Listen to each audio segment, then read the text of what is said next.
Boa tarde a todos. Quero agradecer a presença do público, a todos que estão aqui participando conosco, né, desta mesa, Educação, Deficiência e Anticapacitismo, né, todos que estão assistindo, que se inscreveram. Me chamo Tatiane, meu cabelo é todo cacheado, enroladinho, estou de óculos azuis, tonalidade azul, casaco preto, de brincos e corrente. Sou uma deficiente física com hemiparesia esquerda. Né? Nessa mesa, nós iremos avançar no conhecimento, né, da acessibilidade. Né? Quero agradecer aos nossos intérpretes da mesa de hoje, que serão o Sérgio e o Leandro. Né? Nossos convidados serão o Antônio Francisco Soares, da PUC São Paulo, né? Ele é aluno de doutorado do programa do EHPS, formado, tem licenciatura plena em Pedagogia pela Universidade Federal do Piauí, especialista também em Educação Especial, hoje doutorando do programa. E também a nossa outra convidada será a Mariana Rosa, né? É jornalista, educadora, ativista pelos direitos das pessoas com deficiência, além de ser integrante do coletivo feminista Ellen Keller e consultora em inclusão. Quero informar que a mesa, cada convidado terá em torno de 25 minutos cada um, né, para a sua exposição, né, para debate, e 30 minutos para as perguntas. Ok? Neste momento, eu passo a palavra ao Antônio, que terá 25 minutos para a apresentação. Boa tarde a todas as pessoas que estão aqui nos acompanhando. Eu sou Antônio Soares, sou um homem negro de pele clara, como se diz no IBGE, sou pardo, tenho cabelo cortado bem baixo, uso óculos de grau com armação preta, tenho barba grisalha, estou usando uma camiseta polo azul marinho, no fundo uma parede lisa. Eu sou pedagogo e leciono a disciplina de Fundamentos da Educação Especial no curso de Pedagogia na Universidade Estadual do Piauí. Já há algum tempo, fiz mestrado no programa de Educação, História, Política e Sociedade, EHPS, e estou fazendo doutorado no mesmo programa. Mas não vou falar aqui da minha pesquisa, vou falar mais da minha experiência como professor de Fundamento da Educação Especial, os projetos de TCC que tenho acompanhado de minhas alunas de pedagogia. Na disciplina de Fundamentos da Educação Especial, nós estudamos os fundamentos histórico-filosóficos, os fundamentos psicológicos, os fundamentos sociológicos, os fundamentos legais da educação especial. A gente ainda questiona, assim, por que educação especial, né? Porque ainda precisamos realmente desse tipo de educação. E eu aceitei esse desafio de falar aqui nesta mesa, que trata de educação, deficiência e anticapacitismo, porque sou doutorando do programa, né, do HPS, sou membro da representação discente, fiz parte da organização deste evento. Mas, como eu disse, eu vou falar mais aqui da minha experiência como professor de educação especial, especialista nessa área. Tenho orientado projetos de extensão na UESP, tenho orientado alguns projetos de iniciação científica também, sempre relacionado à educação especial, e os trabalhos de conclusão de curso, os alunos que vão sempre pesquisar nessa área voltada para a educação especial, me procuram, e eu tenho desenvolvido alguns trabalhos com meus alunos da pedagogia. Devemos lembrar que a educação especial ela está inserida nos diferentes níveis de educação, desde a educação básica até o ensino superior. No entanto, ela é uma área muito nova como campo, né, na pedagogia. Os registros que nós temos de educação especial são aí a partir do século XX, ou seja, é coisa recente, né? Que é quando passamos a ter algumas mudanças de concepção do atendimento às pessoas com deficiência. O que foi que contribuiu para essas mudanças? Basicamente, os avanços científicos, a contribuição da psicologia, né, e a criação de leis e normas, tanto a nível nacional como nível internacional. Nós temos algumas normativas, algumas instruções que levaram a essas mudanças que nós estamos tendo atualmente. Ainda não chegamos onde deveríamos, mas estamos, aos poucos, tendo uma educação mais inclusiva, vendo a presença de pessoas que antes não tinham acesso à escola, hoje, com essas normas, com leis e com o empenho, a luta de movimentos sociais, estamos conseguindo. Nesse processo, um grande destaque nós damos para a Declaração Universal dos Direitos Humanos, de 1948. Essa declaração passou a ser um documento inspirador de políticas, né, instrumento jurídico para a grande maioria dos países, principalmente os países membros, né. Ela tem uma importância na luta da inclusão das pessoas com deficiência no mundo todo, né. Conforme a pesquisadora Kátia Caiado, ela disse o seguinte: a pessoa com deficiência ganhou o status de cidadã. Hoje olha-se para ela como alguém com direitos e capacidades. Resta ao movimento social avançar ao patamar da conquista desse direito. Ou seja, legalmente nós já temos avançado, né? Temos muitos ganhos. Porém, ainda em algumas situações isso fica no papel. Precisamos nos engajar na luta para que realmente isso se efetive, né? Aqui no Brasil, nós temos a definição de educação especial está na resolução do Conselho Nacional de Educação, a resolução número 2 de 2001, que diz o seguinte: por educação especial, modalidade da educação escolar, entende-se um processo educacional definido por uma proposta pedagógica que assegure recursos e serviços educacionais especiais organizados institucionalmente para apoiar, complementar e, em alguns casos, substituir os serviços educacionais comuns, de modo a garantir a educação escolar e promover o desenvolvimento das potencialidades dos educandos que apresentem necessidades educacionais especiais em todas as etapas e modalidades da educação básica. Essa terminologia, necessidades educacionais especiais, ela nos indica que todas as pessoas com deficiência apresentam necessidades educacionais especiais, porém, não apenas as pessoas com deficiência. Além das pessoas com deficiência, existem problemas socioeconômicos, como a fome, o isolamento social, os maus tratos, as drogas.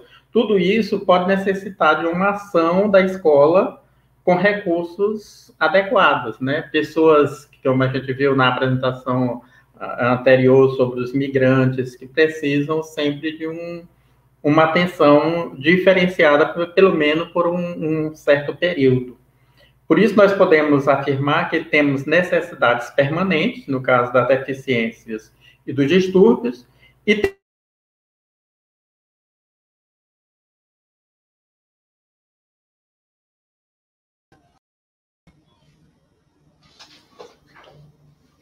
Pessoal, só um minutinho que o Antônio deu uma travadinha, mas ele já vai retornar, tá? Podem ficar tranquilos, daqui a pouco a gente... ele deu uma caída, mas ele já está retornando. Vamos dar alguns minutos para ele estar retornando, o palestrante. Enquanto isso, vão formulando suas perguntas, seus questionamentos, suas dúvidas, para o final da palestra. Podem estar fazendo suas perguntas pelo chat, tá? Mais alguns minutos.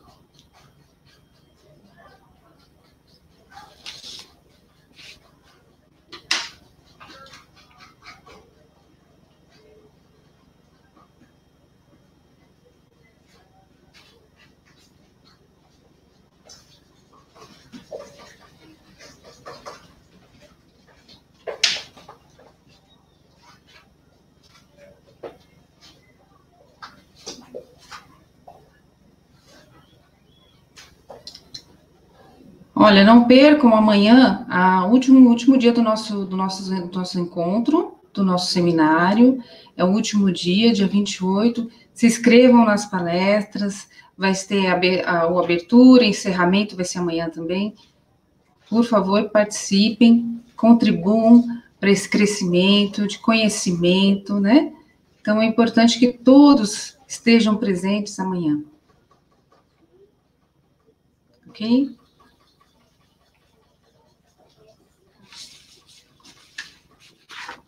Mais alguns minutos, que o nosso palestrante está tentando retornar.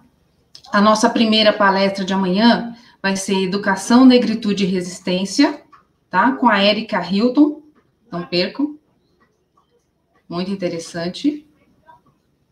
Assim como as demais desde o dia 27, né, gente? 26, 27, 28. Está sendo um crescimento muito rico para todos nós. Temos a segunda mesa também, que vai estar sendo apresentada amanhã.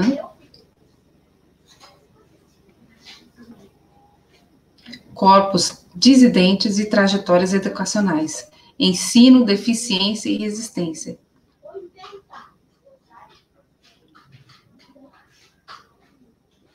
Olha aqui, o Antônio está tendo um probleminha de retorno. A gente vai fazer o seguinte, vamos chamar então a Mariana, a nossa segunda convidada, para ela estar dando início à sua fala até que o Antônio se restabeleça a conexão. Ok? Então, a gente começa a conversa com o tema de hoje. Oi, Mari. Olá. Isso, a Mariana Rosa, ela é jornalista, né, como eu informei antes, educadora, ativista pelos direitos das pessoas com deficiência, integrante do coletivo feminista Ellen Kelly, né, e consultora em inclusão. Eu passo a palavra à Mariana, que vai dar maiores esclarecimentos, vai falar sobre essa riqueza, né, como ativista. Obrigada, Tatiane. Muito obrigada, gente. Boa tarde. É uma alegria, um prazer enorme estar aqui hoje, compondo essa mesa. Eu dizia um pouquinho antes de começar que eu sou talvez a única de fora aqui da universidade, então estou muito feliz de poder estar junto aqui fazendo esse debate. Antes de qualquer coisa, eu queria me autodescrever, né? Eu sou uma mulher de pele branca, eu tenho cabelos castanhos claros, cacheados na altura das orelhas. Eu estou usando um óculos de armação transparente, uma camiseta cor-de-rosa, e estou sentada, estou com fone de ouvido, sentada, e atrás de mim tem uma parede de lambe-lambe, aqueles cartazes super coloridos. E o meu sinal é esse aqui, dos meus cachos. Bom, dito isso, acho importante dizer que o que eu pensei em compartilhar aqui com vocês hoje, nesse tempo que a gente vai ter de diálogo, não é só um objeto de estudo, né? É a minha experiência, é a minha vida também. Como eu falei, né? Como foi falado aí na apresentação, eu sou uma mulher com deficiência, eu tenho baixa visão. Eu integro o coletivo feminista Ellen Keller, que é um coletivo de mulheres com deficiência. Nós somos hoje cerca de 70 mulheres de várias partes do país. E eu também sou a principal cuidadora de uma criança com deficiência, minha filha, Alice, que tem paralisia cerebral. Então, no caso dela, é um impedimento físico, né? Ela é cadeirante, ela também tem baixa visão como eu. E algumas outras características decorrentes da deficiência, mas o que eu queria dizer é isso, a deficiência e os estudos sobre a deficiência e sobre a educação inclusiva entraram na minha vida, passaram a fazer parte da minha vida há muito pouco tempo. Primeiro com o nascimento da minha filha, 7 anos atrás, e depois 2 anos atrás, quando eu também adquiri a deficiência. Então, de início foi um processo difícil em vários aspectos, justamente porque eu havia vivido uns 30 anos sem ter o direito ao convívio com essas pessoas, com um repertório muito pequeno de mundo, né? E esse repertório pôde se ampliar, pôde se expandir, pôde se alargar, na medida em que a minha filha chegou e eu também passei a adquirir um corpo com deficiência, né? Passei a ter um corpo com deficiência. Então, é a partir desse lugar que eu quero conversar um pouquinho hoje, né? Um lugar de alguém que vive, que sente na pele, que tem que lidar com todas as barreiras que a sociedade coloca, e ao mesmo tempo que buscou na teoria, no estudo, na pesquisa, um conforto e, sobretudo, uma coragem, né, para seguir lutando pelas transformações sociais que são tão necessárias no mundo de hoje. E aí eu queria que a gente pudesse começar pensando desse momento atual, né, a partir desse momento de pandemia, que tem justamente escancarado as distâncias no nosso país, né? A gente tem falado tanto em distanciamento social como uma condição de saúde e segurança para as pessoas, mas a gente também pode colocar o distanciamento social sob outra perspectiva, né? Que é aquilo que se sustenta com privilégios, com desigualdades, né? O Brasil é um dos piores países do mundo em termos de distribuição de renda, em termos de desigualdade social. E essa também é uma realidade que atravessa as escolas, né? As escolas muitas vezes acabam sendo um aparato de reprodução das coisas como estão.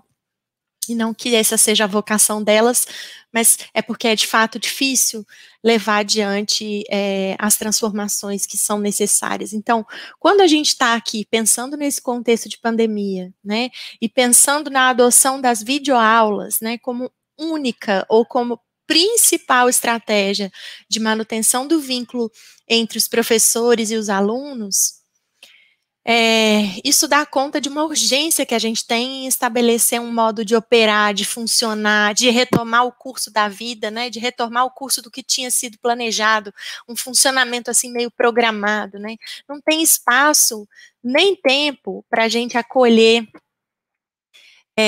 as incertezas, para a gente pensar nos desafios que se colocam, que se apresentam nesse momento de maneira tão nova, né. Como a gente atravessa esse tempo. É uma pergunta que parece não ter encontrado lugar na escola, nas escolas, né? Não tem ponderação que considere que o currículo pensado antes da pandemia talvez responda pouco ou nada à nossa necessidade de compreensão desse momento, né? A necessidade de intervenção consciente pela preservação da vida de cada um de nós e de todos nós. Então, essa educação que segue adiante a qualquer custo, de maneira inflexível, uniformizada, padronizada, que faz do conteúdo o foco de uma ação alienada às realidades, que sobrecarrega professores, né, que assume por ideal de aluno o sujeito produtivo, né, essa é a educação de sempre, só que agora no modo virtual. Isso é o que está nos atravessando nesse momento. E sendo isso que a escola tem a ofertar nesse momento, fica posto, então, que podem ser segregados todos aqueles, todas aquelas que não souberem ou que não tiverem condições de responder a contento a essa proposta. Será que isso é razoável? Quem são essas crianças e esses jovens que estão ficando para depois? Entre tantas que a gente pode dizer, né? Estão as crianças e os jovens das periferias, das comunidades rurais, ribeirinhas, daquelas que vivem em ambientes de violência doméstica, das crianças migrantes, refugiadas, e também estão as crianças com deficiência, de novo. As crianças com deficiência, né, para quem o plano de aula nunca é pensado, o currículo nunca é pensado, aquelas para quem a matrícula na escola ainda tem que ser barganhada, negociada, ainda que seja garantida por lei. Aquelas de quem a gente nunca presume competência. Aquelas cujo direito de estar na escola comum ainda é questionado. Vamos mandar para aquela instituição ali, a PAI, né, separado. Vamos fazer uma escola separada, só para autista. Essas crianças cujas mães têm se desdobrado para conseguir fazer qualquer coisa que possa manter o vínculo delas com a escola, tentando suprir as lacunas da própria escola e da sociedade e a ausência de rede de apoio. Aquelas que a gente pensa que não tem nada para oferecer. que são vistas como falhas, aleijadas, faltantes, abjetos, doentes, idiotas, anjos especiais, obstáculos, desvios, nunca como gente, nunca como um humano, irmão, né? Aquelas cuja presença na escola a gente tem que permanentemente negociar, aquelas que não são vistas, porque tem sempre um laudo que chega antes, um CID, um diagnóstico. Os direitos dessas crianças, das crianças com deficiência, ainda são tão frágeis que tudo vira pretexto para a gente flexibilizar a dignidade, né? Flexibilizar direitos. E assim a gente vai replicando esse modelo de escola que deixa crianças para trás. A gente segue aprendendo que segregar é razoável.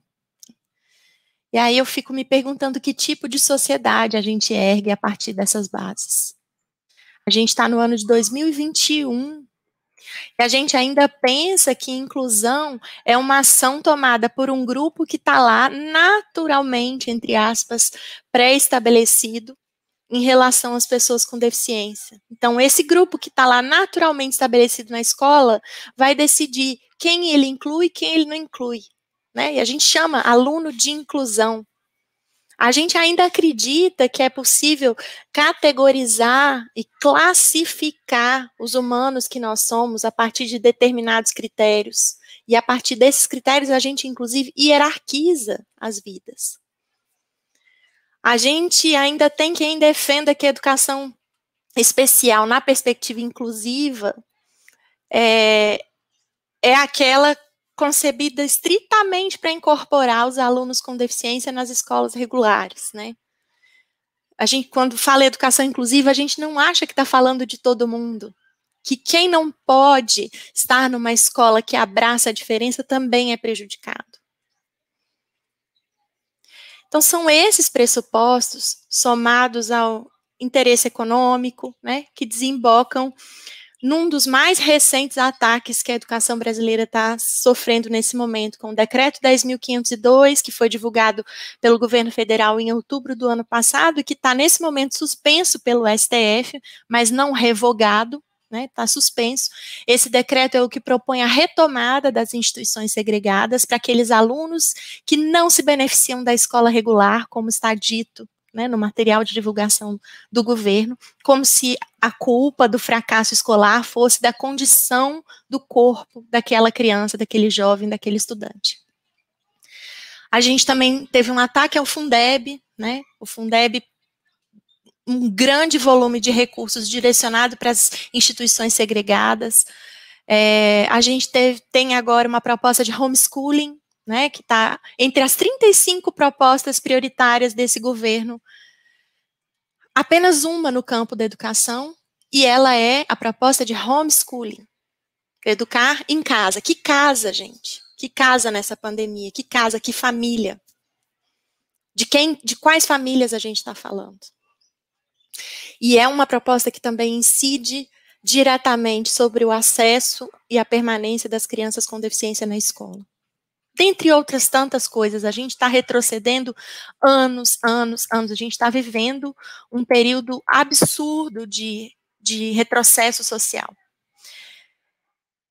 Esse decreto que eu mencionei, que é o que retoma as escolas especiais, né, eu não gosto de chamar de escolas porque elas não dão acesso ao currículo da maneira como a gente conhece. Então, não são escolas, são instituições segregadas, né?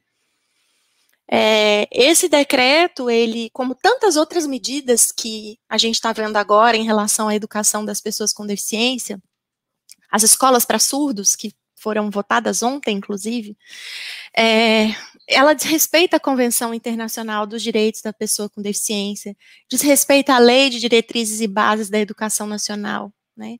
Porque eles estão anunciando uma nova política de educação especial, né, que já nasce cheirando a mofo, a obsolescência, é um regurgito do paradigma da segregação que a gente já experimentou por gerações anteriores. Isso é o que acontecia na década de 70, quando as crianças e os jovens com deficiência, quando saíam de casa, eram institucionalizados nessas escolas, nessas instituições que ficavam longe, separadas, com muros altos, que a gente ia visitar para fazer trabalho de voluntariado, coitadinhos, são mongolóides. Né? Foi assim, a gente saiu desse lixo aí, desse lugar ruim, para vir uma Convenção Internacional dos Direitos das Pessoas com Deficiência, para vir a Declaração Universal de Direitos Humanos, para vir o Estatuto da Criança e do Adolescente, para vir a Lei Brasileira de Inclusão, e tudo isso ir pelo ralo, num momento em que a gente acha razoável voltar a segregar as pessoas em razão de suas características.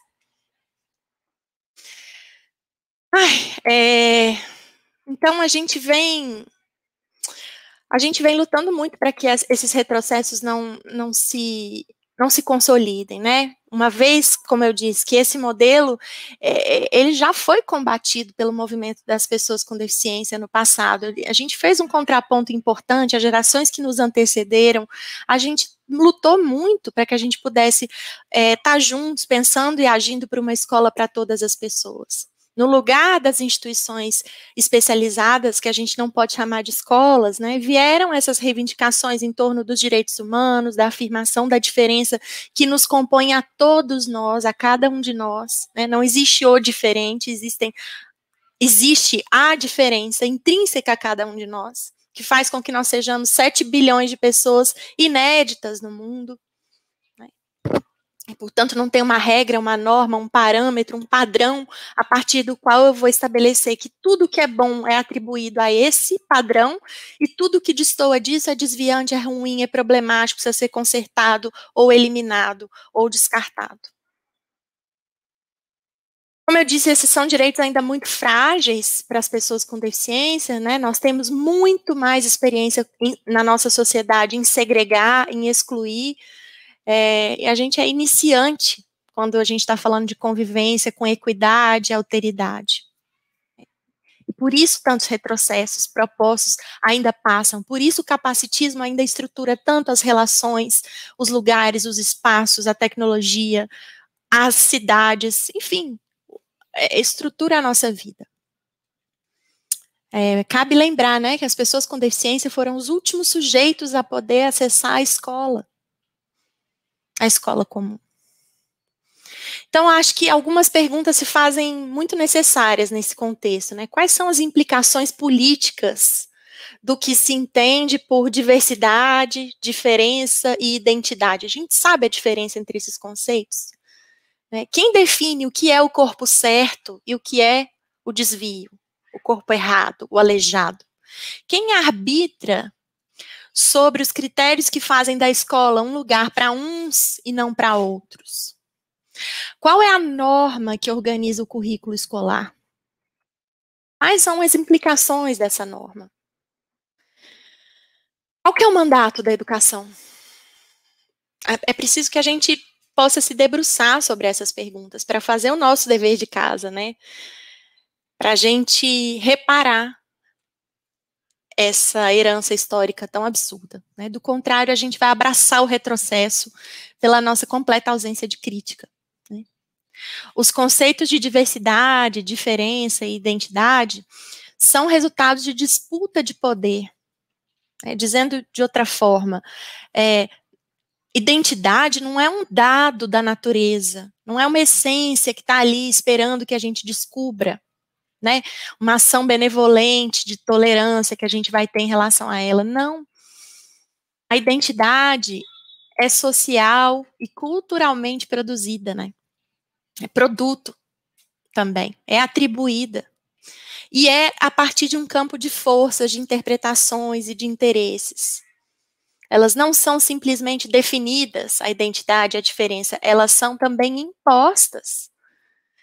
E, nesse sentido, quando a gente divide, classifica, aqui os autistas, aqui os Down, aqui os que têm paralisia, aqui os negros, aqui os gays, aqui as mulheres, aqui os idosos, quando a gente faz isso no campo da educação, a gente também está hierarquizando.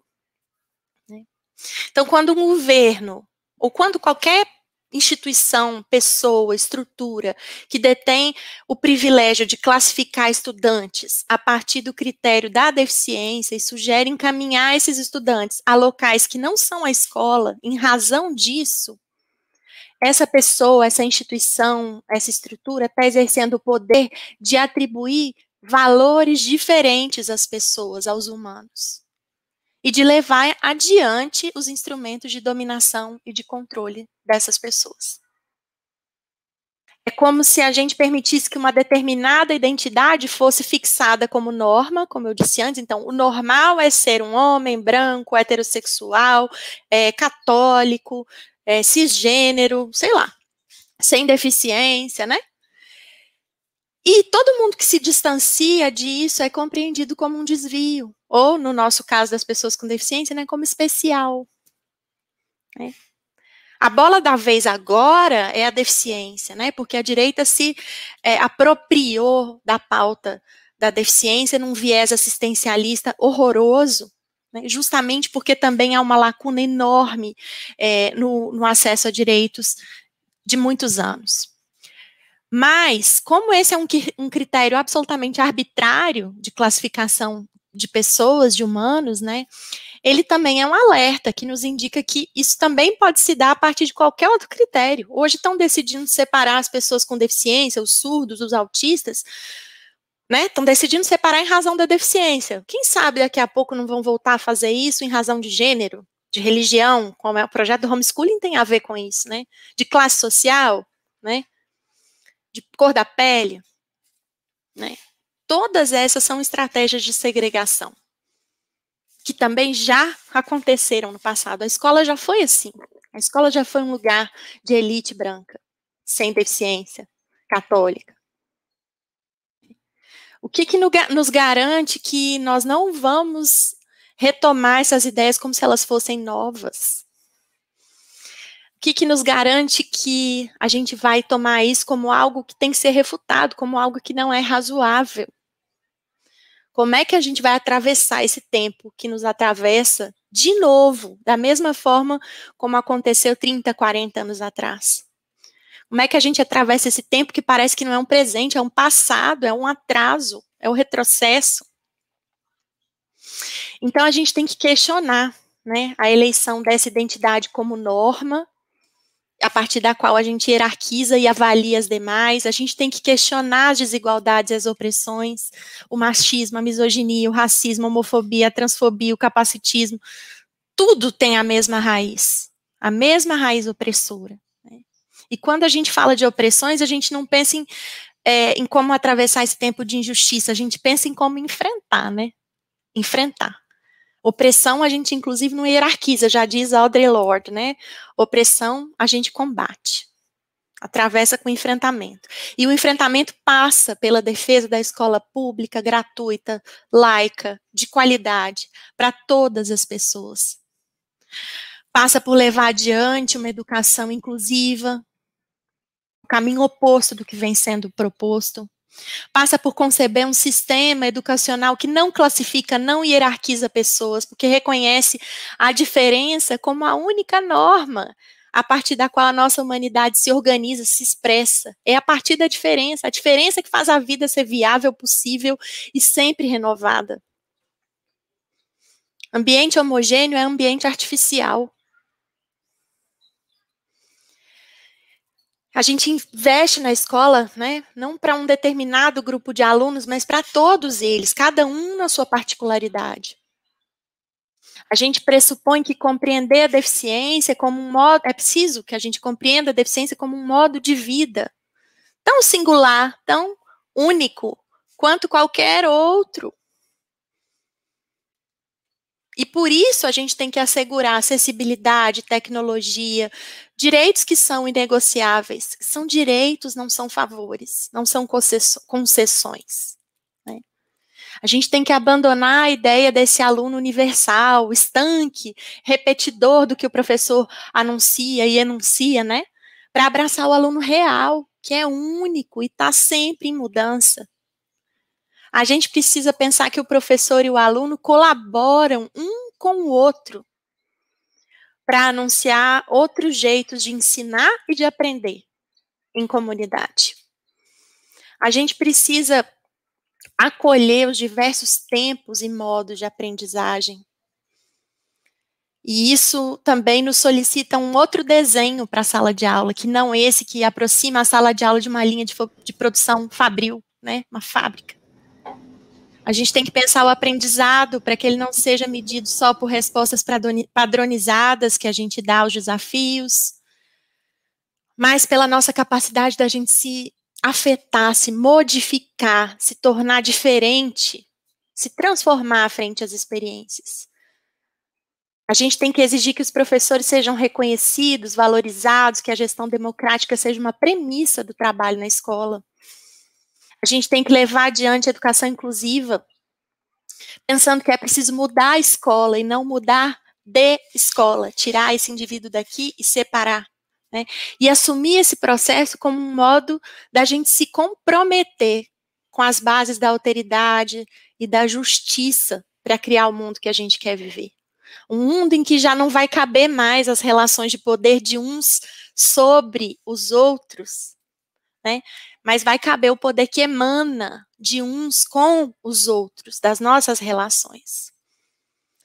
É por isso que eu acho que a gente vai conseguir atravessar esse tempo de mão dada e sem deixar ninguém para trás, embora esteja muito difícil de esperançar, né? Esteja muito difícil de pensar caminhos, saídas. Qualquer coisa diferente disso é retroceder, é um retrocesso social, e nada que se pareça com isso devia ter sentido em pleno século XXI, não é mesmo? Então, acho que eu paro por aqui, eu acho que meu tempo já se esgotou. Mari, eu quero te agradecer por essa exposição belíssima, impactante, porque eu me reconheço nela. Eu sou um exemplo vivo disso que você também viveu, né, por ser uma deficiente também de hemiparesia esquerda, durante muitos anos na escola. E nos trouxe grande reflexão. Eu agradeço muito todas as suas colocações e vai ter mais para as questões. Voltamos já. Obrigada. Eu chamo agora para a mesa, compor a mesa, o Antônio, que conseguiu retornar. Pois é. Isso aí, Antônio, a palavra é com você. Questões da tecnologia, né? A internet tem dessas coisas, né? Então, eu já havia iniciado, feito já a minha apresentação, então, como eu estava colocando, eu trabalho com a disciplina no curso de pedagogia, da disciplina de fundamentos da educação especial. E quais são os fundamentos que a gente trabalha? Os fundamentos histórico-filosóficos, fundamentos psicológicos, fundamentos sociológicos e os fundamentos legais da educação especial. E a gente, depois de todas essas colocações da colega, a gente fica... Mas eu tenho aqui um roteiro que eu preparei, vou seguir, né? Então, como eu havia colocado no início, segundo a Kátia Caiado, as pessoas com deficiência já ganharam status de cidadã pelas leis, pelas normas, né? Porém, nós temos que lutar, temos que continuar lutando para que isso realmente saia do papel, porque o que a gente está vendo, como a colega terminou de colocar, mesmo as leis que a gente já, com muito esforço, com muita luta, conquistou, agora estão sendo revogadas, né? A intenção agora é justamente, parece a intenção dos poderosos, revogar o pouco que a gente conseguiu, né?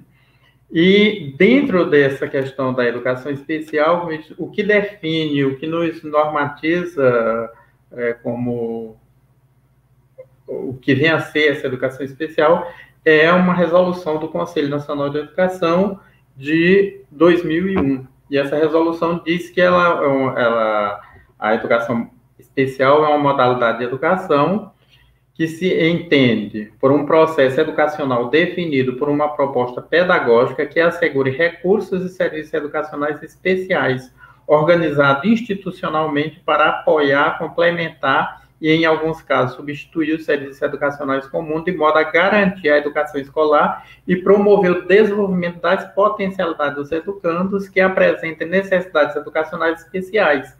E aí vem essa história. O que são essas necessidades especiais? Todas as pessoas que têm uma deficiência, elas precisam de um recurso específico para poder estar na escola. A pessoa que tem uma paralisia cerebral, ela não consegue pegar um lápis, ela pode usar uma ponteira, ela pode usar o computador, ela pode, ou seja, ela precisa de um recurso específico. Eu fiz minha pesquisa do mestrado sobre a alfabetização de pessoas cegas e vi o quanto é complexo a questão do ensino do Braille. Enquanto com as outras crianças, as videntes, eu trabalho com letras impressas, com algo com visual, com a pessoa cega eu tenho que trabalhar com algo palpável, né? Então, todo aquele processo antes da alfabetização que acontece com as crianças videntes, com a criança que não enxerga, também a criança cega, eu preciso ter todo um recurso específico, o que a gente chama de pré-braille. O que é o pré-braille?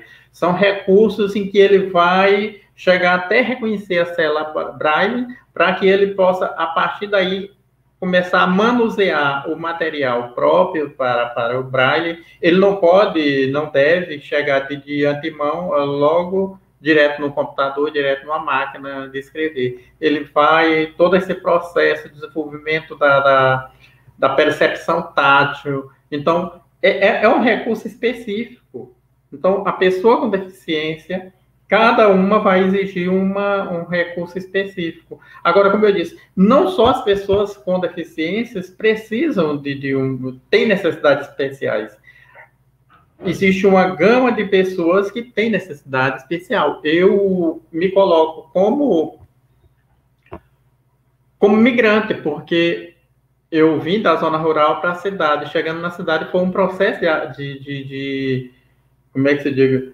De ambientação, de como eu sofri também, naquela época ninguém chamava bullying, né? Mas como eu sofri discriminação naquela época. E eu imagino os imigrantes que vêm eu vinha com uma outra linguagem, era um português diferenciado lá da roça, para chegar na cidade, para me adaptar. Agora imagine uma pessoa que vem de uma outra língua. Então essa pessoa também precisa, temporariamente, de recursos especiais, ou seja, de um tempo para aprender a língua portuguesa, para poder se adaptar àquele ambiente. E toda a questão cultural, são costumes que a gente, de cada região ou de cada país, tem costumes que, ao chegar num ambiente novo, ele precisa de um tempo e de recursos especiais, não é isso?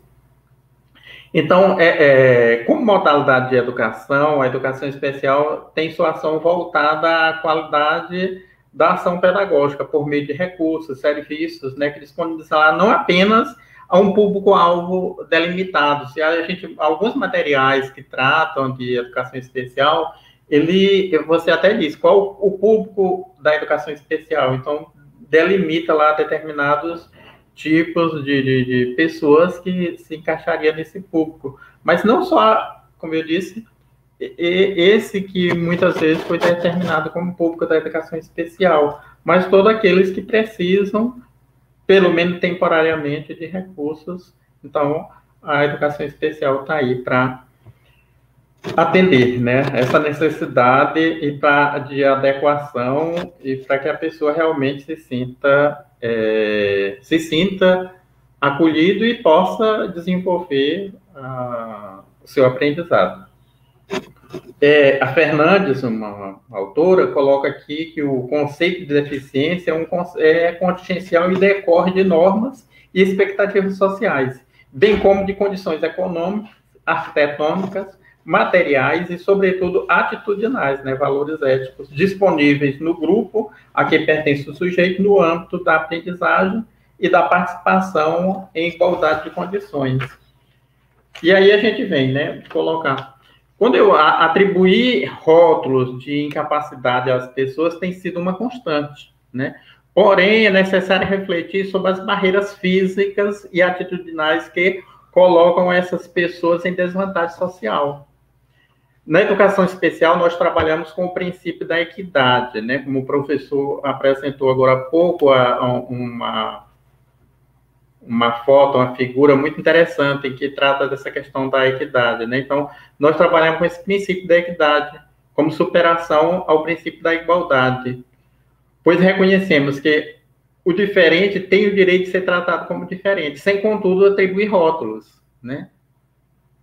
Nós temos direito às diferenças, nós não somos iguais, nós temos direitos iguais. Esse é um princípio que nós temos que reconhecer. Como direitos iguais não significa que nós somos diferentes e, para que consigamos esse direito, temos que ser tratados, cada um, com a sua particularidade. Aí é onde eu entro com o exemplo, né? Uma pessoa cega, ela não pode ser alfabetizada em pé de igualdade com uma pessoa vidente. Ela precisa de recursos específicos, o desenvolvimento da percepção tátil que eu vou desenvolver numa pessoa cega,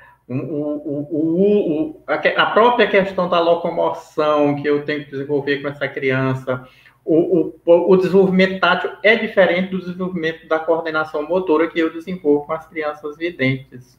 Já uma criança com baixa visão, ela já precisa de um recurso diferenciado. Muitas pessoas com baixa visão, às vezes, baixam uma letra ampliada. Ou seja, cada necessidade você vai adaptando. E a escola tem que dispor de recursos para isso, né? Às vezes, a pessoa tem um deficiente visual que tem apenas alguma limitação na visão, que se ele senta na sala de aula mais próximo da lousa, já é o suficiente, né? Então, são detalhes que o professor tem que estar atento, né? E isso que a gente trabalha na disciplina de fundamento da educação especial. E aí eu vejo, no mundo que valoriza o corpo perfeito, a pessoa com deficiência é tratada como incapaz, né? E muitas barreiras são colocadas à sua frente, impedindo que esta, de fato, realize determinadas atividades. Sem esse impedimento seria resolvido, né? Muitas vezes são barreiras arquitetônicas, né? Como a falta de uma rampa, ou uma rampa mal feita, né? Outras vezes são impedimentos atitudinais, como por puro preconceito ou desconhecimento, né? Quantas vezes, acho que a maioria das barreiras são realmente barreiras atitudinais. As pessoas, às vezes, colocam determinadas barreiras, não, às vezes, intencionalmente, mas por conta da própria estrutura, vivência que já vem impregnada na sua mente e aquilo passa despercebido, né? A pesquisadora Fernandes coloca aqui uma diferença entre incapacidade e impedimento. Para ela destaca que a incapacidade diz respeito à restrição ou à impossibilidade para a realização de uma atividade em decorrência de uma deficiência. Já o impedimento é uma limitação que coloca em desvantagem uma pessoa com uma limitação ou uma deficiência em razão das barreiras que ela enfrenta ao tentar realizar uma atividade por falta de condições nos meios físico e social. E é justamente isso que a gente vê. Muitas vezes o que predomina é o impedimento e não a incapacidade. E aí o termo capacitismo, para mim, é novo, né? Eu conhecia muito o termo discriminação, tal, mas o termo capacitismo é novo para mim, né? Mas eu descobri que ele significa justamente a discriminação de pessoas com deficiência. É uma tradução do termo em inglês Ableton, né?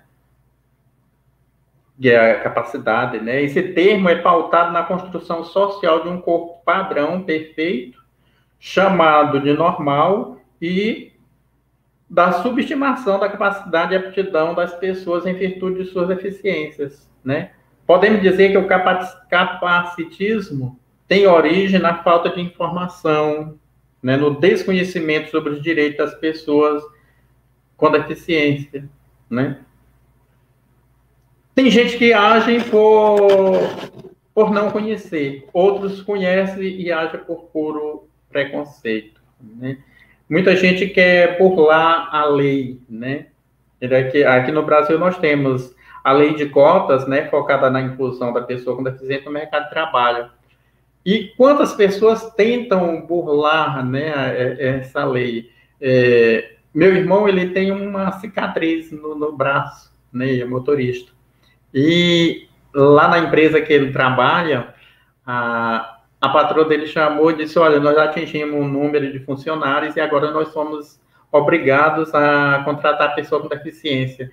Eu queria que você fosse cadastrar você como uma pessoa que tem deficiência para eu não ter que contratar mais ninguém. Ele disse, mas eu não tenho deficiência, eu sou a cicatriz na pele, né? Eu sou motorista já há muito tempo, como vai ser? E aí ela tentou ainda, no Ministério do Trabalho, sei lá, nas instituições sindicais, não sei onde tanto ela foi, ver se podia cadastrar ele como deficiente. E não foi possível, né? Mas as pessoas tentam de tudo para burlar a lei. Temos também o Estatuto da Pessoa com Deficiência, né? No artigo 1º do Estatuto, que é a lei número 13.146 de 2015, o primeiro artigo diz assim, é instituída a Lei Brasileira de Inclusão da Pessoa com Deficiência, Estatuto da Pessoa com Deficiência, destinada a assegurar e a promover em condições de igualdade o exercício de direitos e das liberdades fundamentais da pessoa com deficiência, visando a sua inclusão social e cidadania. Infelizmente, é a lei de 2015 e ainda temos muito que lutar para que ela seja colocada em prática. E aí o que eu tenho percebido é que realmente as pessoas vêm praticando o capacitismo sem perceber. Muitas vezes a pessoa pensa que está fazendo um elogio e está discriminando, né? Eu já tive vários alunos cegos e a gente conversa muito e eles relatam cada situação que, assim, é absurdo. Primeiro as pessoas têm a mania de conversar com pessoas que têm deficiência como se ela fosse criança. Uma pessoa adulta, um profissional, e a pessoa chega para eles sempre conversando como se fosse criança, né? É uma situação interessante. Outras encontram uma pessoa cega que tem uma habilidade, toca violão, por exemplo. Então, quando ele encontra outro cego, aí ele já vai, você toca violão? Você canta? Então, acha que aquilo que ele viu em um é comum a todos, né? Então, são N exemplos de discriminação ou de prática do capacitismo, né? Em que a pessoa não percebe que está praticando isso e continua praticando, né? E termos como o próprio INSS usava até pouco tempo, né? A pessoa se afastava do trabalho e era colocado como inválido, né? Aposentadoria por invalidez. Ainda bem que eles não usam mais esse termo, né? Mas por aí vai, a gente vendo muitas atitudes nossas no dia a dia que a gente tem que estar, às vezes, se policiando, porque sem perceber nós queremos fazer um elogio, admirar um dom, uma habilidade, e a gente, nessa admiração, termina realmente praticando o capacitismo, né? Era essa a minha contribuição por aqui, né? Vou voltar, Tatiana. Obrigado. Nós que agradecemos, Antônio, muito, estamos lisonjeados, né, com essa contribuição dos dois dos dois componentes da banca, né? Nós estamos agora abertos às perguntas, nós temos algumas que foram colocadas aqui. Eu vou colocar as perguntas e vocês vão formulando para estarem respondendo na sequência, tá bom? Vamos lá. Para a Mariana, vamos começar aqui. Só um minutinho, aqui. Mariana, Davi Souza mandou para a gente. Davi Souza de Freitas. Mariana, trabalho em uma escola pública e não tem rampa de acesso, nem piso adaptado para os deficientes visuais. Existe alguma forma para cobrarmos a Secretaria de Educação para que se faça adaptações? Tá? Outra pergunta, que é da Cris, ela pergunta assim: Mariana, poder te escutar hoje aqui é muito bom. Em primeiro lugar, uma questão que você aponta, contando da sua experiência pessoal, que relata que passou quase 30 anos sem ter a experiência do convívio com outras pessoas com deficiência, já que seu caso foi de deficiência adquirida, e parece muito significativa, porque me faz pensar como esse isolamento que você também menciona nos impede a todos, como sociedade, de ter essa experiência, e essa falta de experiência nos incapacita de ter conhecimento e saberes para um convívio com o diferente. Agora, o que você acredita que pode ser feito no âmbito da educação para que isso possa ser mudado? E aqui, uma do Zé Geraldo, tá? Como você analisa a pressão que os grupos de surdos usuários da língua de sinais para a chamada escola bilíngue, como se elas não existissem? Certo? Agora, eu vou passar as do Antônio, tá? Que, na verdade, serve, acho que para os dois, mas eu vou passar essa para o Antônio. Matheus da Costa. Existe uma dificuldade hoje dentro da esquerda de articulações e projetos políticos. Como a esquerda deveria introduzir o tema em suas pautas de mudança? E outra aqui, Antônio. O Rogério Alves, do Rosário. A sociedade dita igualitária ainda não abriu mão da hierarquização pelos pares, HM, BM. A escola, para ser inclusiva, não deveria abolir a lógica de hierarquia do par aluno normal, aluno especial? Uma terceira pergunta para o Antônio. Quando foi a sua experiência com alunos especiais? Você se interessou pelo assunto? Como você teve esse primeiro contato com alunos especiais? Qual foi a sua experiência? O que o levou a estudar alunos especiais? Bom, agora é com vocês, pessoal. Tatiane, vou te pedir ajuda só com a primeira pergunta, que eu fui anotando e esqueci da primeira. Claro. Pudesse repetir a primeira. Vamos lá. A do Davi Souza de Freitas, né? Isso. Mariana, trabalho em uma escola pública e não tem rampa de acesso. Essa eu peguei. Antes dessa, não teve uma? Não. O que nós temos também são elogios para vocês, tá? Deixa eu só passar os elogios, tá bom? Porque isso é bom. Tá bom. A Isabel Cristina. Mariana, que coisa linda a sua lucidez. Parabéns, você precisa ser ouvida por todos. A Pietra, que discurso. Obrigada, Mariana. E o Lucas, que fala potente, Mariana. Obrigada, gente, que bom. Fico feliz que tenha feito sentido. Olha, eu vou aproveitar as perguntas, que são muito boas, e queria aproveitar para trazer uns conceitos aqui, muito rapidamente, não vou me alongar, que eu também quero ouvir muito o Antônio. Mas uma coisa importante, se a gente puder sair daqui hoje comprometido em não usar o termo especial, vai ser ótimo. Tá? Especiais são as pizzas, os hambúrgueres. As pessoas são só pessoas mesmo, né? Não tem especial, gente. Vamos falar pessoas com deficiência. Essa é a terminologia correta, tá? Especial é um ranço aí dessa coisa de, pra gente não falar anormal, né? A gente fala especial, para a gente não falar desviante, a gente fala atípico, né? As pessoas têm pudor de falar deficiência, tem uma deficiência, tem nada de errado com essa palavra. Eu tenho muito orgulho de ser uma mulher com deficiência, muito orgulho. Eu conheço pessoas maravilhosas que têm deficiência, e conheço pessoas que também não são nada legais, que têm deficiência, e isso se aplica aos outros grupos também. Então, não tem nada de errado. A gente tem que ter vergonha de ter um mundo injusto, um mundo de barreiras, um mundo que produz desigualdades. Isso é que a gente tem que ter vergonha de dizer, né? Agora, a deficiência não. E além disso, eu queria que a gente tivesse em mente o conceito da deficiência.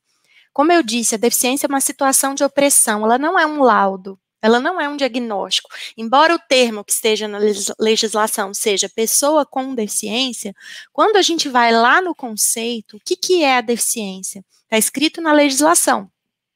E é fruto da Convenção Internacional dos Direitos das Pessoas com Deficiência. Pessoa com deficiência é aquela que tem um impedimento, né? O Antônio estava falando disso. É que tem um impedimento de longo prazo. Então, não é quebrar o pé, quebrar o braço, né? É um impedimento de longo prazo, de natureza física, mental, intelectual ou sensorial. Então, o meu impedimento é sensorial, né? Visão. Da minha filha é físico e também sensorial, né? Então, é um impedimento de longo prazo, de natureza física, mental, intelectual ou sensorial, e agora é que é a palavra mais importante, que em interação com uma ou mais barreiras, pode ter a sua participação na sociedade obstruída ou impedida. Então, a deficiência não está na característica da pessoa. Porque eu sou cego, eu vou experimentar a deficiência. Porque eu sou surdo, eu vou experimentar a deficiência. Não é causa-consequência. O que está no corpo é a lesão, ou a condição, né? A diferença de função. Isso está no meu corpo, está no da minha filha. Agora, a experiência da deficiência é produzida socialmente, quando esse corpo, que tem essa característica, encontra uma sociedade que não abraça a diversidade humana, que não cria contextos, situações, tecnologias, transporte, arquitetura, em que todos os corpos possam ser, que não considera que existem inúmeras, infinitas maneiras de ser e de estar no mundo.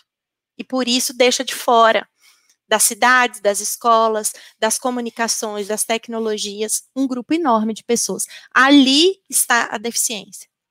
Então, por isso que a gente fazer esse debate é muito mais importante para quem não tem deficiência do que para quem tem, porque quem está produzindo a barreira? Quem está produzindo os espaços e os lugares sem considerar as diferenças que nos compõem a todos, né? É muito importante, porque senão fico eu, né, falando aqui, o Antônio, né, a Tatiane, falando aqui, olha, gente, né, tem que fazer inclusão, e do outro lado, a pessoa que acha que isso não é com ela, produzindo barreira, produzindo dificuldade, produzindo obstáculo, produzindo estrutura de opressão. Do mesmo jeito que o racismo é um problema da branquitude, o capacitismo é um problema de quem não tem deficiência. Ou dos corpos que são considerados normais. E aí, dito isso, vou responder rapidinho as duas perguntas de maneira bem específica. Olha, Davi, né? Menos de 40%, de acordo com o último censo escolar, que é feito pelo INEP todos os anos, menos de 40% das escolas públicas têm condição de acessibilidade. Menos de 40%. A gente está falando da coisa mais básica, que é a estrutura física. Né? É ter um bebedouro, é ter uma rampa, é ter uma carteira, é ter um banheiro adequados. Né? Sabe por que não existe? Né? Porque isso tem 30 anos, essas pessoas nem saíam de casa 30 anos atrás. Elas ficavam reclusas ou elas eram restritas para frequentar ambientes específicos. Se eu tivesse nascido, ou minha filha tivesse nascido na Idade Antiga, 4.000 a.C., a gente não teria direito à vida, a gente seria morta. Né? Se a gente tivesse nascido em 1945, na Alemanha de Hitler, a gente teria sido exterminado nas câmaras de gás.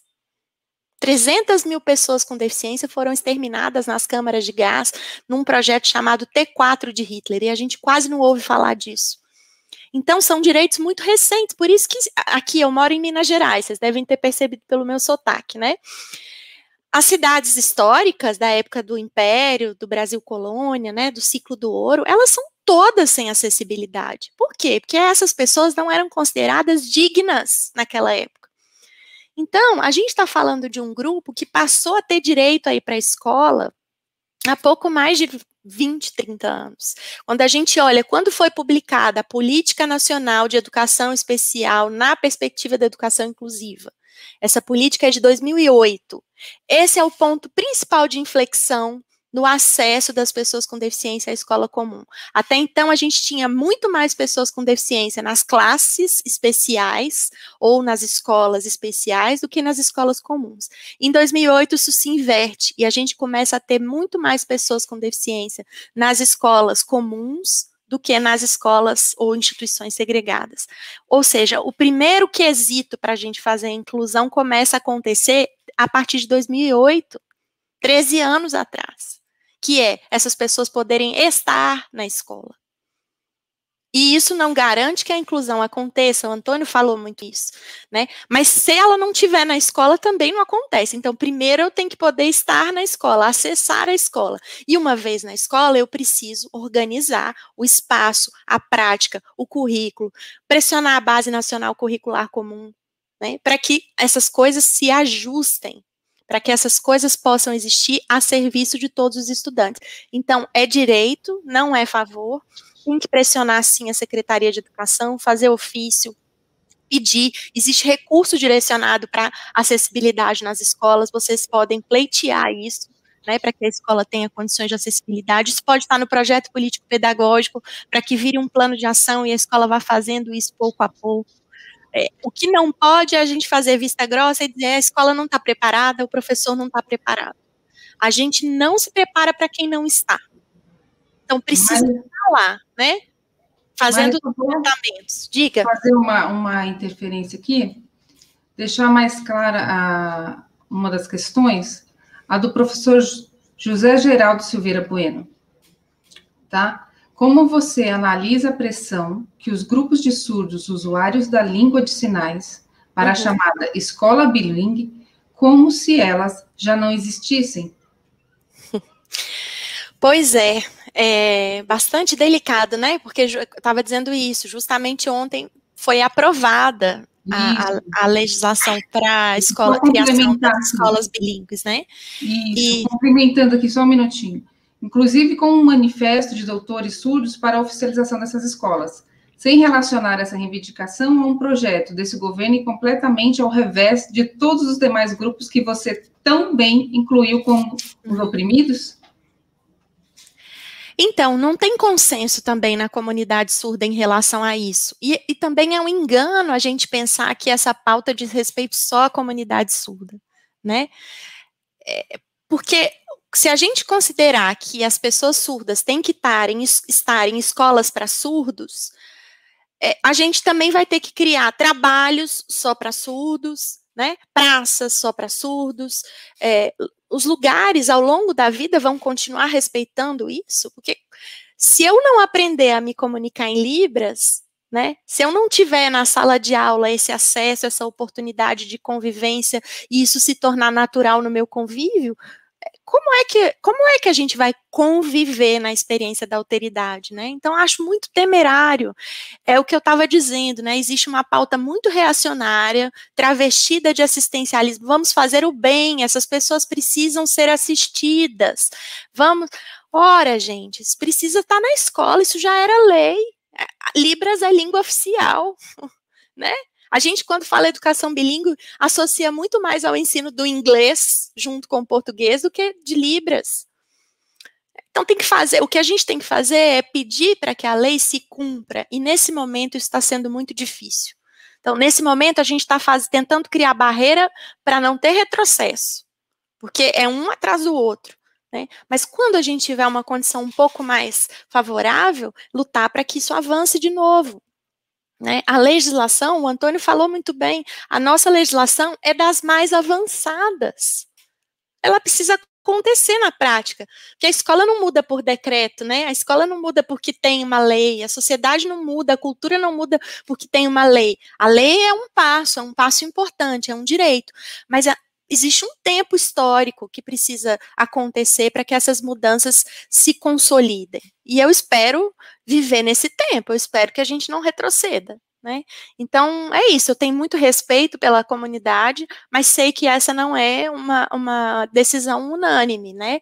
A gente, na verdade, defende que a escola seja uma só, e ela seja de uso e aprendizado comum para todas as pessoas, né? A gente precisa estar lá para a gente poder seguir aprendendo e convivendo juntos, né? Não dá para a gente pensar, como eu disse, agora é a escola para surdo, daqui a pouco a gente vai criar outras, né? E com que fiscalização, e de que jeito, e com que qualidade, com que currículo, e qual é o papel do professor, e cadê o dinheiro do Fundeb, né? Então tem muitas questões para a gente pensar nisso aí.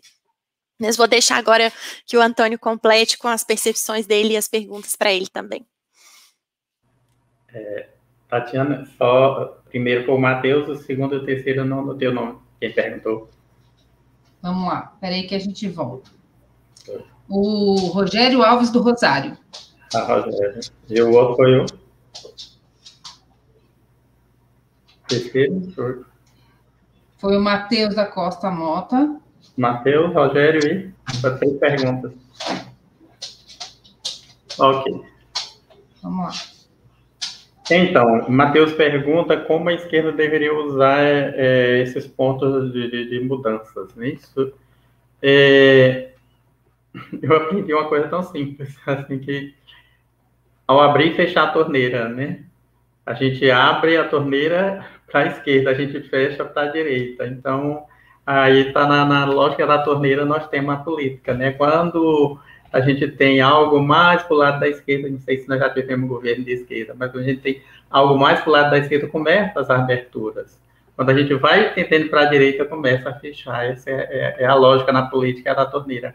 Abre para a esquerda e fecha, né? A direita vai entrando, vai fechando. Então, a nossa Constituição é de 88, é uma Constituição democrática, começou, mas depois da Constituição nós continuamos com a lei da educação, a lei de 71, né? A lei da ditadura. E em 96 é que nós vamos ter a nova lei. E essa lei já houve alguma abertura, porém não foi normatizada, ficou muita coisa para ser regulamentada depois. Então, como a Mariana colocou, a partir de 2008 é que nós temos essa questão da inclusão. Né?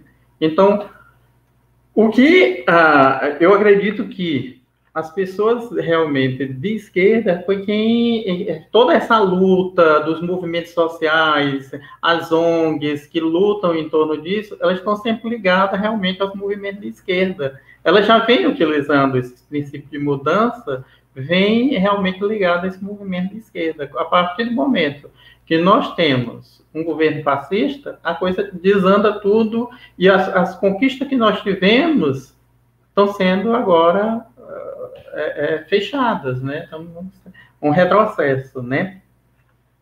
O Rogério pergunta, né, por que não abolir essa história, essa lógica do normal e do especial? A educação é especial, a pessoa não, como a Mariana já colocou. Uma educação especial é essa educação que dá um diferencial, porque, como eu coloquei, nós não somos iguais, nós somos diferentes e merecemos, precisamos ser tratados como diferentes. Você tem que reconhecer que você tem uma criança com deficiência visual na sua sala, seja ela cega ou com baixa visão, você tem que dar um atendimento diferenciado para essa criança. Você não tem como trabalhar com letras impressas com uma criança cega. Enquanto você dá uma aula expositiva para toda a turma, essa aula é geral. Mas se você precisa alfabetizar a criança cega, ela tem que ser alfabetizada de uma forma diferente. Ela vai precisar de recursos diferentes. todo o processo da sensibilização, da questão tátil, é diferenciada. Enquanto eu ensino a outra a manusear o lápis, eu vou ensinar a criança cega a manusear a reglete e o poção. Então, ao fazer essa diferença, ao trabalhar de forma diferenciada, eu não estou usando uma lógica de discriminação. Pelo contrário, o princípio da equidade está aí. Eu estou tratando o diferente como diferente para que ele se iguale. Se eu tratar por igual, ela vai ficar uma mera ouvinte, né? Eu agora, na minha pesquisa, eu acompanhei uma criança cega que estava na idade certa, né? Ela fazia 4º ano com as crianças na mesma idade que ela. Ela tinha uma irmã gêmea e estudava na mesma sala, e ela está na escola desde a pré-escola. No mesmo período, encontrei uma jovem de 18 anos que estava em processo de alfabetização, porque ela era do interior, lá não tinha nada voltada, ela ia para a escola e para o quê? Para ouvir. Então, lá ela não teve esse diferencial. E aí ela precisou alfabetizar, veio para a capital, e aí ela estava com 18 anos se alfabetizando, porque o tempo que ela teve em escola foi só ouvir. Então, é necessário fazer realmente essa diferenciação. É isso que eu digo, é o princípio da equidade, é tratar o diferente como diferente, para que ele tenha o seu direito de igualdade garantido. A outra pergunta foi sobre a minha experiência, né, e como esse meu interesse. É interessante, eu fazia o curso de pedagogia, não sou jovenzinho, né, já coloquei, eu tenho 56 anos de idade, né, me formei em pedagogia em 92, ainda a pedagogia sob a lei 5692, né, era outra pedagogia, não era essa pedagogia de agora. Na época, a gente cursava uma disciplina chamada Educação do Excepcional, né, que era assim que as pessoas eram tratadas de excepcionais. E eu ainda não havia cursado essa disciplina e fui ser bolsista da aula na 5ª série do ensino fundamental. E chegando na escola, fiz o teste, fui encaminhado para a secretaria e fui aceito na escola, né, da documentação da universidade. Entro na sala de aula, eu fiquei responsável por 5 turmas, já por área. Na época, a disciplina de Estudos Sociais, acho que vocês não, pouca gente conhece essa disciplina, e nem a coordenadora pedagógica, nem a diretora me falou que eu tinha um aluno cego. Quando eu entro na sala, vem aquele rapazinho com uma bengala, e foi entrando na sala e sentou. Naquela época, era muito comum as pessoas pedirem esmola, né? Entrar nas escolas, chegavam na sala de aula, as pessoas com deficiência, principalmente os deficientes visuais, era comum aqui em Teresina pedir esmola. Eu imaginei no primeiro momento que ele viesse pedir esmola, mas ele chegou e foi procurar uma cadeira. Aí eu fiquei assim meio perdido e perguntei um dos alunos se ele estuda aqui, ele disse Aí eu fiquei todo perdido, como eu disse, nem a disciplina que voltava para essa questão eu tinha cursado ainda. E aí eu me aproximei dele e disse, meu amigo, você estuda nessa sala? Ele disse, Como é que eu vou dar aula para você? Ele disse, igual você dá aula para todo mundo. Eu escuto muito bem. E aí ele foi me explicar como que era o processo. E eu fiquei, os outros alunos entrando, e eu fiquei um bom momento conversando com ele. Se você pode dar suas aulas, eu escuto muito bem. E agora tem um detalhe. Todo o material que você usar aqui na sala, se for algum texto pequeno, algum questionário, você pode digitar que eu escrevo, eu tenho uma reglete. Se for coisa grande, você pode botar ou providenciar uma cópia para eu levar para a Associação dos Cegos, para transcrever para o Braille, ou colocar um carbono num caderno de alguém que... E eu disse, e as provas? Essas provas você pode me fazer oral, ou você faz a prova, põe no envelope, leva para a Associação dos Cegos, lá eles transcrevem para o Braille, eu respondo e trago de volta para você no envelope. Não se preocupe se eu errar a prova toda, eles vão transcrever com todos os erros, lá tem essa garantia.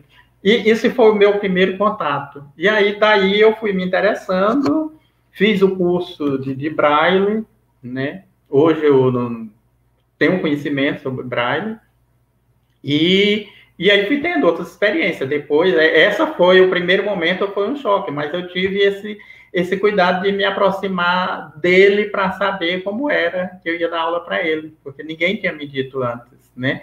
E depois, hoje eu sou professor da universidade, na universidade é interessante que muitas pessoas cegas procuram o curso de pedagogia, o curso de letras, né? Então, eu já tive alguns alunos, e cada um tem a sua identidade, cada um tem um jeito de ser, mas é uma pessoa, né? Como qualquer outra. Agora, sempre a gente tem esse diálogo, né? Eu coordenei o curso, uma época, uma aluna cega começou e trancou o curso. Quando ela voltou, ela reabriu o curso, ela foi para outra turma. Aí ela foi à coordenação, se apresentar, que estava voltando. Aí eu fui com ela até o portão, digo, ó, tua sala mudou, está em outra turma. Fui até o portão e trouxe ela para a sala para ensinar como é que ela... Então, tinha do portão da universidade até a sala de aula, como é que ela chegava.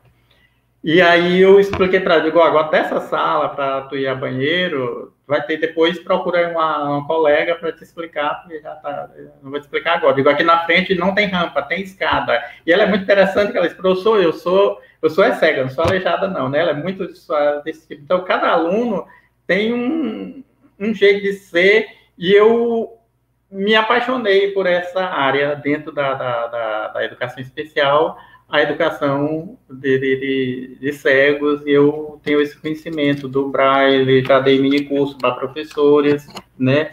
E foi por aí que eu comecei. E sempre tento trabalhar com meus alunos assim, me aproximando e perguntando o que ele necessita, qual é a necessidade dele, porque se eu quiser começar a tratar por igual, a coisa vai complicar.